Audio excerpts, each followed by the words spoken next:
All right, Tuesday for reading. So today you will describe the setting, when and where, of a text by looking at illustrations and writing a sentence. Why? Knowing the setting will help you understand the story better, and then how you can write a detailed sentence about the setting. So just like we did yesterday with the character, just by looking at the pictures, we're going to do the same thing for setting.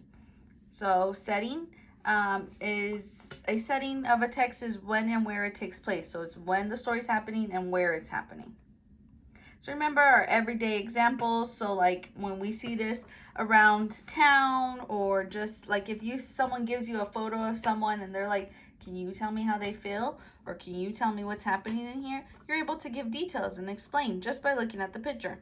So like when we see this kind of picture, we know that no animals are allowed. When we see this, we know it's no running. When we see a sign like this, it means you cannot park there. When we see the boys and the girls sign, we know that it's for the restroom. So this is for the girls, this is for the boys. When I see a picture just like this, I'm able to determine that these kids are happy, and they're maybe at field day or recess, or maybe on a field trip, something, but they're having a good time. But then when I look at this kind of picture, it's a little boy and he does not look happy. He looks like he's at a store, and maybe his parents told him no or something, and he's not too happy. So just by looking at these pictures, there's no words except for my everyday examples, I was able to determine what this was all talking about. So by looking at this picture, I would be able to tell you that this is happening. Where it's happening, probably the lunchroom or the cafeteria or even their house. And when?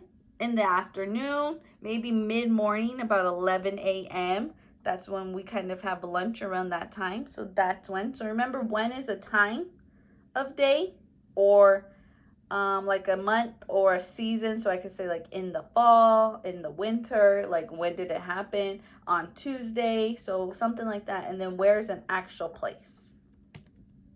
And then this one, definitely where it's happening is the park. So that would be the setting.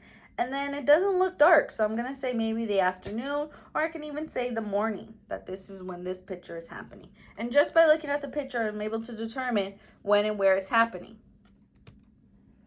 And then now if I look at this one, he's going to bed, meaning it's probably nighttime. So I'm going to say, when is it happening? In the nighttime. And then where is it happening? In his bedroom, because we don't have beds in our living rooms or our kitchens or even at school. So it has to be in this boy's bedroom, and it's happening at night. So now in your pink packet, you are going to look at this picture from our story that we're reading this week, and you're going to determine when and where this is happening, and then you're going to write a sentence.